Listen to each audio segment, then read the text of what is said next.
Hello, xin chào tất cả mọi người, mình là Hana Giang Anh đây. Hôm nay Hana sẽ quay một cái video clip nói về việc hướng dẫn mọi người cách chế biến những cái món ăn chiên xào kiểu truyền thống Việt Nam nhưng mà vẫn ít clean.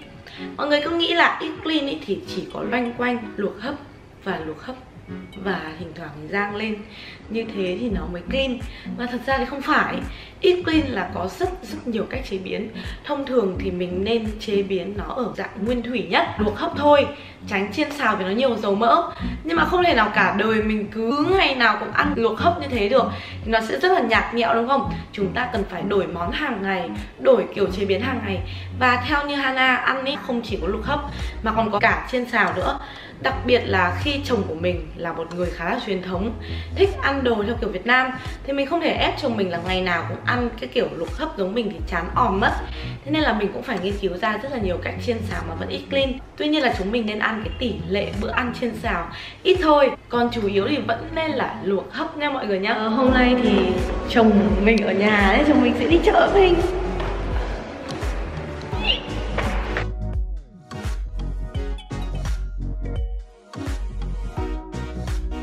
Tại sao chúng ta vẫn cần phải có những cái bữa chiên xào mọi người biết không? Tại vì chúng ta không nên cắt hoàn toàn chất béo ra khỏi khẩu phần ăn của mình. Các thể loại món ăn chiên xào nó sẽ có cái tỷ lệ fat cao hơn các thể loại đồ ăn luộc hấp. Và fat là một thứ cực kỳ quan trọng, giúp cho chúng ta chuyển hóa trao đổi chất này, giúp cho da dẻ của chúng ta mịn màng hơn. Và đặc biệt là chất béo còn góp phần cực kỳ lớn trong việc làm cho não bộ của mình hoạt động. Khi mà chiên xào thì các bạn không nên cho quá nhiều dầu và chỉ sử dụng những cái loại dầu như kiểu dầu ô liu. Thì Hana hay dùng cái loại ô liu cooking oil, hoặc là các bạn có thể dùng dầu các loại hạt, ví dụ như là dầu hướng dương này, dầu hạt macca, dầu hạt óc chó. Nhưng mà những cái dầu đấy thì nó đắt hơn dầu ô liu rất nhiều. Dầu hướng dương thì có vẻ là rẻ hơn cả dầu ô liu, thì các bạn có thể dùng cả dầu hướng dương. Nếu mà biết cách chọn loại dầu đúng, nó sẽ làm cho các bạn phòng chống các bệnh về tim mạch. Nói nhiều quá rồi đúng không? Bây giờ Hana sẽ bắt tay vào công cuộc nấu ăn và chuẩn bị nhé. Đây là một bữa tối điển hình của nhà Hana. Khi mà Hana sử dụng đồ chiên rán, Hana thích ăn chả lá lốt. Nhưng mà chả lá lốt không phải là thịt lợn mà là chả lá lốt bò băm. Hana sử dụng phần thăn bò và cho một chút mỡ lợn vào để cho thịt bò nó không bị khô. Cơm thì mình sẽ ăn cơm gạo lứt trắng. Như thế thì cái tỷ lệ protein này, carbon hydrate và fat trong một bữa ăn của mình là đầy đủ. Rồi bây giờ thì mình sẽ nấu gạo lứt. Vừa rồi là Hana cho 2 bò gạo, thì bây giờ Hana sẽ cho nước ở mực nước trên 2 một chút, khoảng tầm 2,5. Hana không bao giờ ướp thịt với cả nước mắm, tại vì mình kiểu rất là ghét cái mùi của nước mắm ấy. Với cả khi mà mình ăn ít clean thì các bạn nên ăn nhạt nhất có thể. Không phải khi ăn ít clean là có nghĩa là mình không được nêm nếm mọi người nhá. Tuy nhiên là mọi người cho ít thôi, chỉ cho muối, tiêu, thế thôi. Nhiều bạn hay hỏi chị là chị ơi, ăn ít clean thì vẫn cho gia vị với cả nêm nếm được à? Thì chị có trả lời là đấy là chuyện đương nhiên ấy. Tại vì mình không thể nào mình ăn nhạt thì em ăn được 1 ngày 2 ngày, chứ em có ăn được cả đời không? Chắc là chán chết luôn đấy đúng không?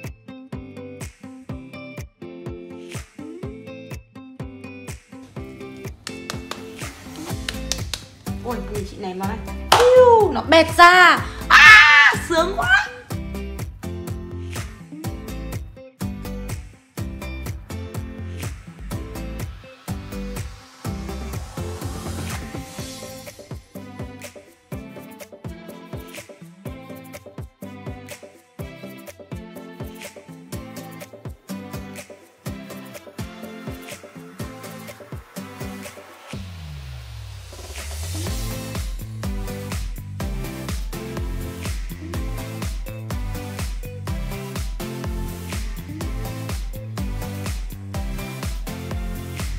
Rồi bây giờ mình sẽ bắt đầu rán chả với cả làm canh.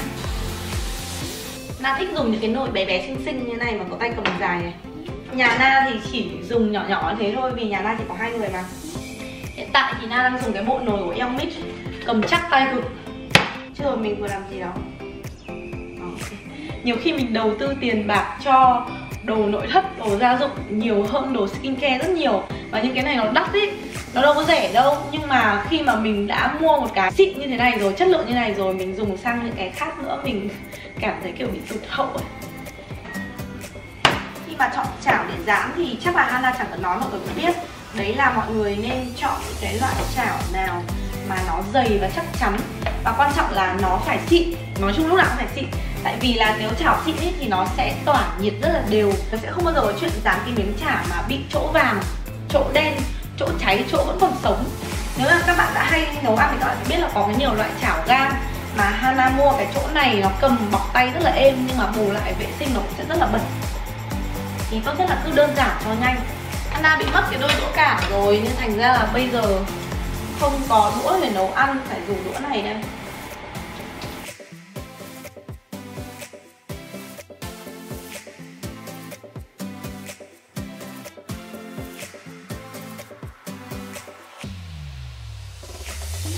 Rồi trong lúc đấy thì nồi nước bên này đã sôi rồi.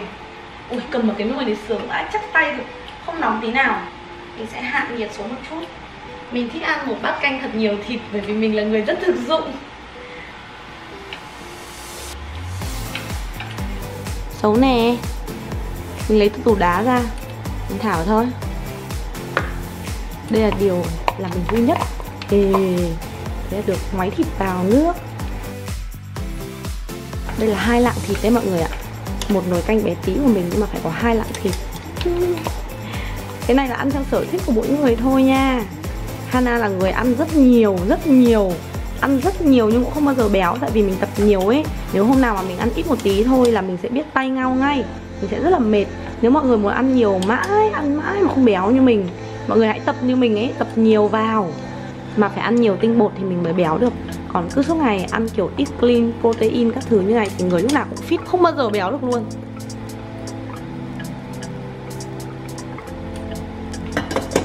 Cái chảo mà kiểu cao vành như này nó cũng sẽ không bị bắn ra ngoài. Nó rất là sợ bị bắn ra ngoài ấy, bởi vì nó làm bẩn bếp. Mình không chịu được khi nào mà trông nó bẩn bẩn đâu ấy. Lúc nào mình nấu nướng hay cái gì nó cũng phải sạch đẹp. Bếp này giờ ok rồi. Mình sẽ cho cà chua với cả giá vào nhé. Cà chua xinh xinh. Chỗ còn thừa này mình sẽ bỏ vào lọ Tupperware. Mình cất vào trong tủ lạnh. Cái hộp Tupperware đấy cực kỳ tốt ý. Mình mới phát hiện ra cách đây khoảng tầm 1 tháng thôi. Bỏ bất cứ thứ gì tươi sống vào trong cái hộp đấy, rồi mình cất vào trong tủ lạnh. Hoa quả này, rau củ này, nó phải trữ được lên đến 15 đến 20 ngày vẫn tươi như mới. Ui, thật vãi chưởng luôn ý. Thế nên là mình hoàn toàn có thể sơ chế sẵn đồ ăn xong rồi mình cất vào đấy, giống như kiểu có một cái siêu thị mini nhỏ ở nhà luôn. Rồi, như này là chả được rồi đấy. Đây là một trong những món truyền thống của Việt Nam. Đừng bảo là có ai không biết đấy nhá. Hana nghĩ là ai biết cái món này hết, nhưng mà không nghĩ là món này là eat clean được đúng không? Khi mình chiên rán bằng dầu ô liu như thế này thì đảm bảo món ăn cực kỳ clean. Không có thành phần nào là không clean ở trong này hết, mọi người yên tâm. Thịt thì là thịt bò rất là nhiều protein. Cho một chút giá nhá. Tất cả đống hành này mình vớt quả xấu lên, cho nó vào đây. Còn quả nào không? Rồi, xong mình gầm nó ra. Ôi trông này, chua phải biết.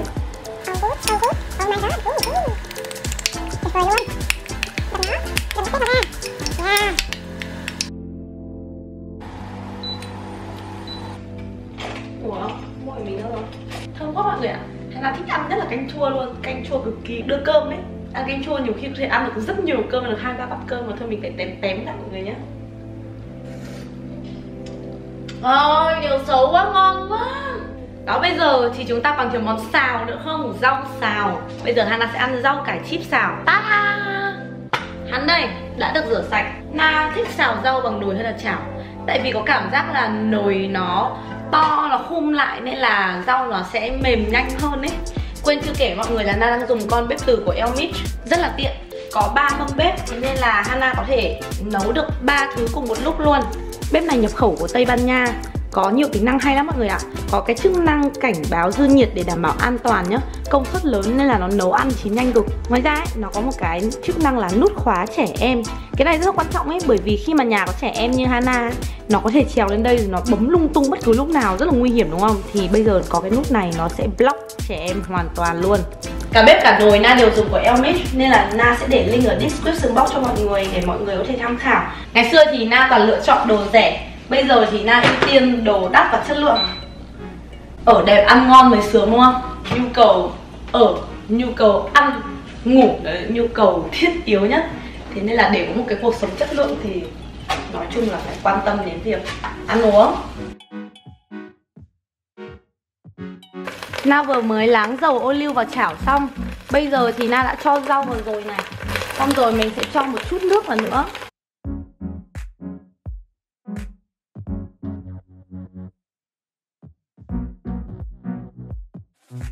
Ngon quá.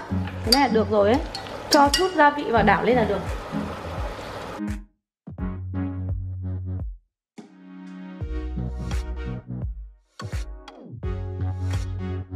Nồi cơm của Elmich có rất là nhiều chức năng, và trong đó có một cái chức năng quan trọng nhất. Đấy là chức năng nấu gạo lứt. Mọi người nhìn thấy không? Đây là gạo lứt màu trắng mọi người nhé. Gạo lứt trắng ấy ăn ngon hơn là gạo lứt huyết rồng rất nhiều luôn. Mọi người nhớ là với chế độ eat clean ý, thì ăn ít hay ăn nhiều còn phụ thuộc vào chính bản thân của bạn nữa, đúng không? Bởi vì là lượng calo nạp vào và lượng calo đốt ra nó phải bằng nhau thì các bạn mới giữ được cân nặng và sức khỏe tốt. Như Hana thì đốt rất là nhiều nên Hana sẽ phải ăn rất nhiều cả protein và cả tinh bột. Đây gọi là tinh bột chuyển hóa chậm mọi người nhé. Tinh bột chuyển hóa chậm thì nó nạp vào cơ thể của mình này, mình sẽ dành thời gian cả ngày để đốt calo và đốt hết chỗ này. Còn nếu mà bạn ăn phở bún miến thì nó sẽ là tinh bột chuyển hóa nhanh.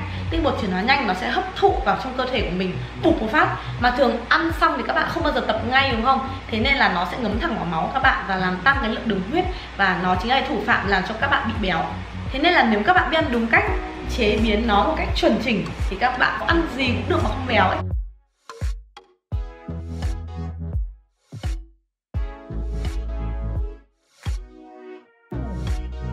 Ngon anh. Ngon. Em ăn à? Em làm hết đấy. Rồi. Em tự ướp, em tự ăn gọi là nặng. Nó gọi là gói chả, cuốn chả, nặng chả. Có thể rất nặng không? Hạt gì trong này ấy. Mỡ này gì? Mỡ em phải cho trộn vào bò băm ấy, để cho nó không bị khô ấy. Anh ăn lên thì nó không khô. Một lạng mỡ trên 5 lạng thịt nó vẫn clean.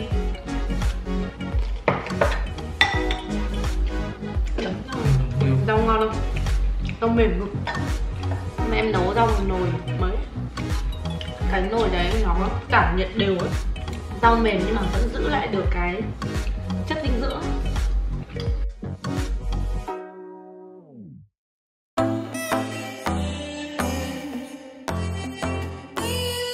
I don't need a hit to believe that I'm living. You can lock me up if my tongue keeps slipping. I'ma keep spitting up rhymes I'm digging, and you can be my fame.